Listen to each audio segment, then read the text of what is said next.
गेला पुन्हा एकदा चेंडू खेळण्याचा प्रयत्न होता पुन्हा एकदा मिसमाइंडिंग आहे प्रॉपर बॅट वरती देखील चेंडू येत नाहीये त्यानंतर आलेली एक सिंगल आणि सिंगल बरोबर टीमचं स्कोर कार्ड पुढे जातोय 25 या अंकावरती बफल जाऊन पोहोचले 3 चेंडू या षटकातील टाकले गेलेत अगदीच आपण जर पाहिलं तर फक्त 2 धावा आल्या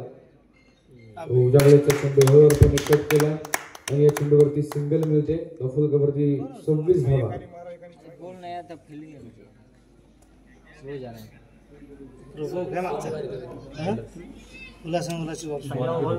बात नहीं कैसे अरे कैसे जाए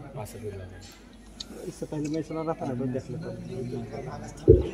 तर स्पर्धेच्या निमित्तानं आपण पाहतोय मान्यवरांच्या या ठिकाणी शुभागमन होताना पाहायला मिळते अमोल कागळे सरांचं आगमन या ठिकाणी होते मनपूर्वक हार्दिक स्वागत आहे सरांना विनंती आहे आपण या मुख्य व्यासपीठावरती आपलं मनपूर्वक स्वागत आहे सगळ्याचा चेंडू खोल टप्प्याचा आहे